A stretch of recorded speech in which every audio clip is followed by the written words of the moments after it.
This video is presented by Law Excellence IAS Academy. Hello everyone, welcome to Law Excellence IAS. In this video, we are going to discuss the strategy session for test number 4, that is on economics, 12th standard NCERT, which contains microeconomics, macroeconomics. Strategy session will be discussed in this video.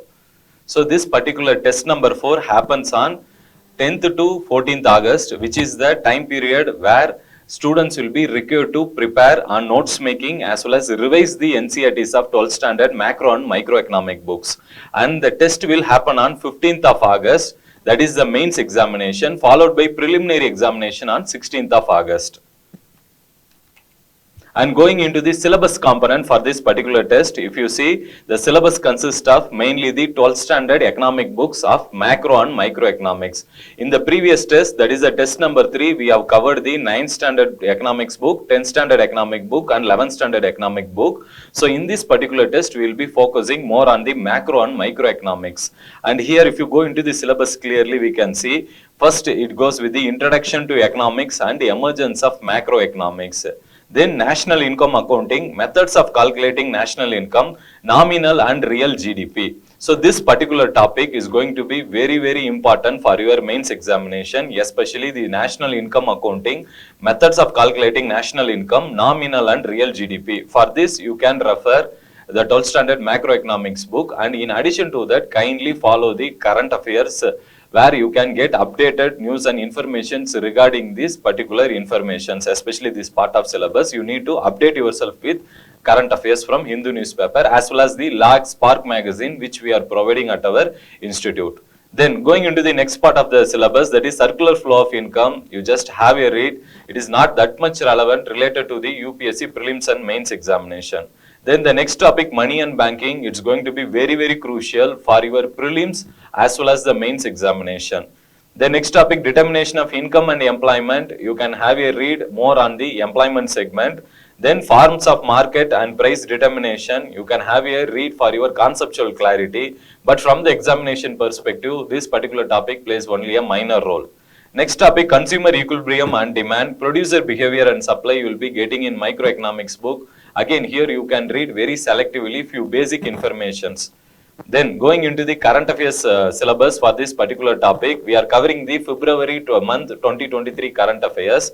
So here in this particular test, which happens on August 16th, preliminary examination, out of 100 questions, 25 questions will be coming from February month 2023 current affairs. So kindly make sure that once you come for the test, you are well prepared on the likes, that is a Spark magazine on current affairs, which we are giving exclusively to the students who have joined for the program.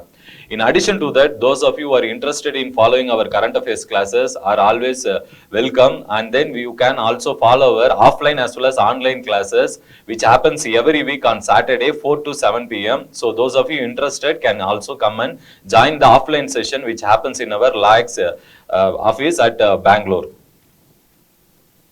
And going into the current affairs syllabus, we have art and culture history segment, and then government schemes and programs. Kindly give maximum attention to the government schemes which were covered in the February month current affairs segment of Lag Spark magazine. Here kindly also give maximum attention to the government schemes which are going to be very relevant for the economic perspective and which are going to be very much important for your next year preparation also. Then going into the main sources, as I said already, here reading the NCERT will give you a basic picture of how you prepare yourself, the notes making for this exam. But for your advanced knowledge, you can always refer your class notes in addition to the lags materials regarding economic issues. Especially the current affairs material will also help you to do value addition for this exam. In addition, what we would advise the students who are giving this test number 4 would be kindly go through our lags value addition material, where we have given varieties of diagrams, data, committees, Supreme Court judgments, which you should include necessarily in your answers to fetch that extra half mark to 1 mark per question. And seriously, this extra half mark or 1 mark will determine whether you clear this examination with a very good rank or not. So kindly, you can, those of you who have missed this particular Lag Siksha value addition material, you can contact us to collect the material. Then going into the, especially the NCRT on macroeconomics 12th standard book, here you need to read necessarily all the chapters except the chapter number 4. So you can reject the chapter number 4 because it is not going to be that much relevant for your prelims as well as mains examination. So neglecting this 4th chapter, I would advise all the candidates who are coming for the test to be very well prepared on all the other chapters mentioned in macroeconomics book. So leaving the 4th chapter. Now going into the 12th standard book on microeconomics. In microeconomics, kindly read the first chapter where they have given some basic clarities on centralized planned economy, market economy, basic differences. So you selectively read the first chapters and you can neglect the remaining chapters. Kindly only read in the end of the chapter you have a gist of the points which has been discussed mainly in the chapters. Kindly go through that. That is more than enough when you read this microeconomics book, since this is not especially covered in your syllabus segment for both preliminary as well as mains examination. Now coming into the most crucial aspect, the process of notes making. We have been telling repeatedly to the lakh students who are giving this test series program, the most important exercise or most common thing which we would have found in all the toppers who are clearing this exam is the notes making. When it comes to notes making, it will help you not only in making effective notes making and remembering it for the exam, it will also helps you indirectly in structurizing and identifying especially the core points which you need to write when you present the answer in the body of the exam. So when you are making the notes only, make sure that you are preparing the notes in such a manner, only the key points or the core points should be written in a very clear manner with proper explanations followed by diagrams, datas, committee reports. So use as much as the datas which you are quoting in the examination mainly from the government sources such as economic survey and the union budget. These two sources will be, if you quote in the examination, it will fetch you more marks for you.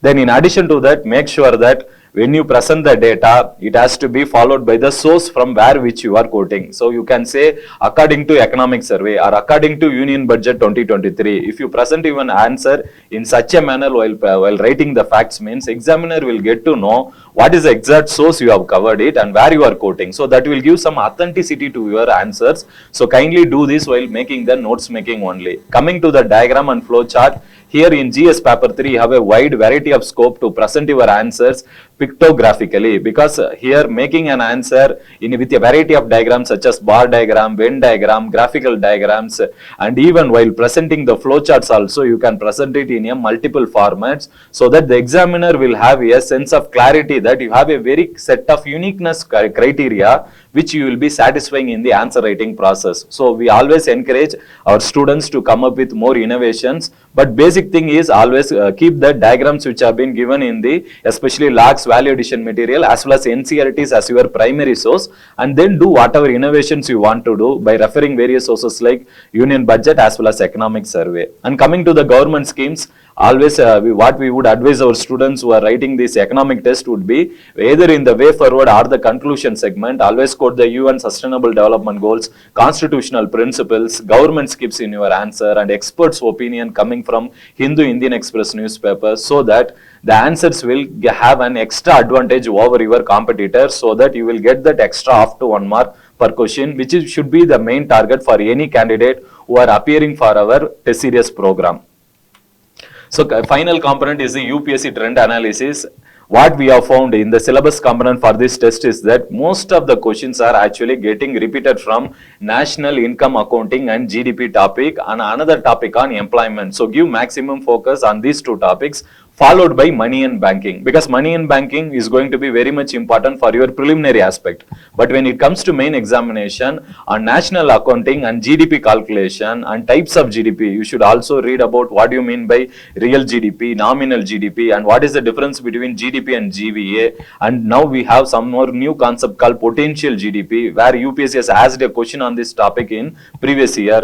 So kindly go through all the issues. There is a maximum chance UPSC may also repeat the same question in the coming year also. So stay to your important concepts which has been asked in previous year questions. And if you see the trend in the last 3 years, they are giving maximum attention to the national income accounting and GDP calculation. This chapter is available in your macroeconomics only 12th standard book. So kindly read that very completely. Then you go for preparing your notes.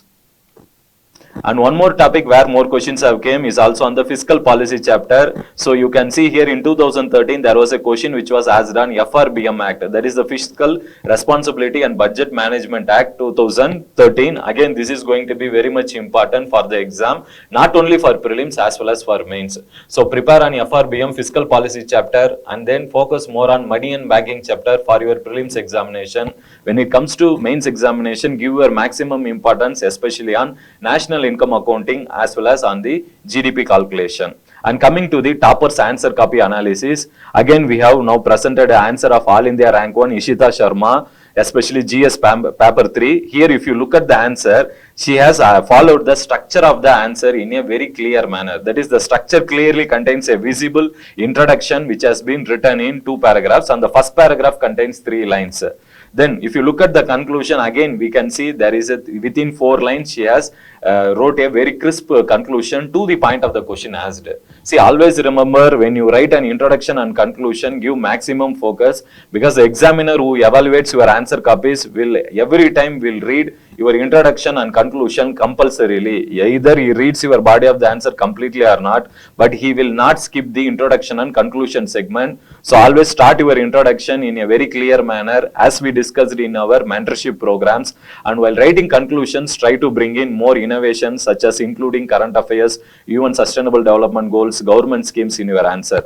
And while presenting the answer, what this topper has done, if you see clearly, she has followed a subheading approach and presented the answer in such a manner that this is a 10 marker question where she has almost presented nearly 8 points. This is what we keep telling to our students who are writing this last 6-shot program, that whenever you are writing a 10 marker, make sure you are contributing 7 to 10 points for the answer. And when you are writing a 15 marker question, make sure you can contribute 12 to 15 points for the question, so that the examiner, in whatever mindset or whatever be the type of question asked, when he is coming through such a quantity of points when you could contribute in your answers, he will have no option other than giving maximum marks for your answers. So kindly follow the same approach what Ishita Sharma has done in her answers. Again, if you could see, she has clearly highlighted the key points in her answer. Kindly do that.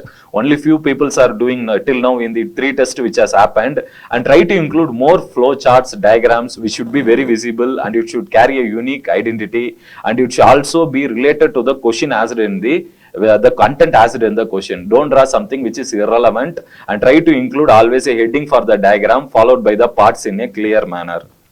So I hope this strategy session was very useful to you. We'll meet again in the next strategy session, friends. Thanks for watching.